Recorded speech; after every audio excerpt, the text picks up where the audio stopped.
मौसी मौसी कहला से जाबे दूधवा पियवनी आखी कजरा लगवानी लागल जिदी आए जीजा कपड़ा पहनवनी स्नो पाउडर लगवानी। हानो झूठ बोलतनी ये सच बा हे जीजा जी मौसी मौसी कहला से जाबे दूधवा पियवनी आखी कजरा लगवानी लागल जिदी आए जीजा कपड़ा पहनवनी स्नो पाउडर लगवानी।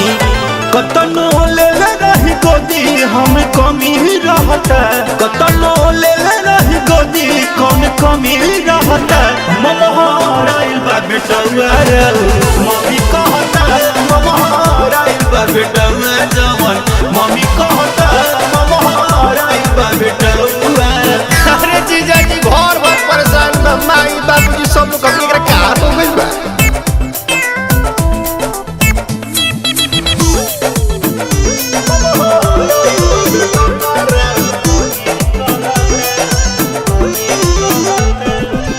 रौरा हमारा बात होला कैसे जानकारी बा रौरे मानी ले जीजा रौरे बेमारी बा।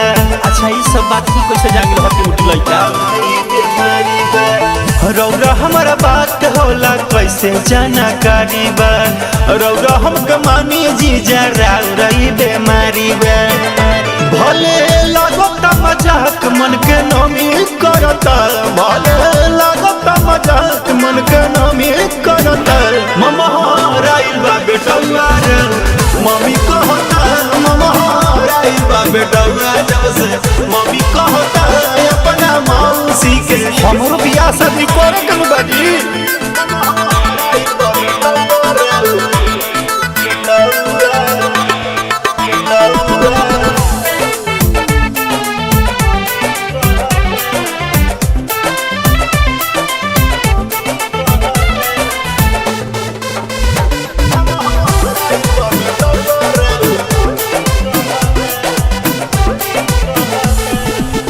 एको छन जाए नइखे देत हमके बहारा पानी भर कई दिन से गइल नइखी नहारा छोड़ियो पावतानी एकरा के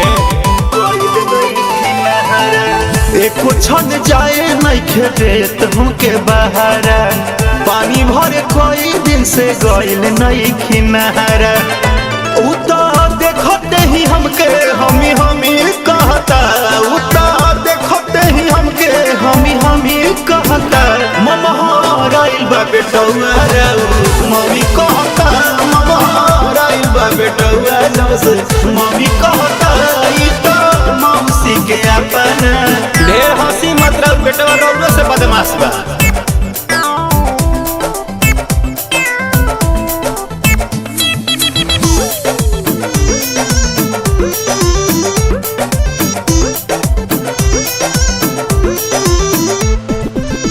कइले खराब बड़ुए सब हमारा विधि के लागता राकेश जीजा भूल जाई दीदी के हमार भौजियो हमके शौक में देखतारी ए जी कइले खराब बड़ुए सब पूजा विधि के लागता कि अंगद मंजय भूल जाई दीदी के।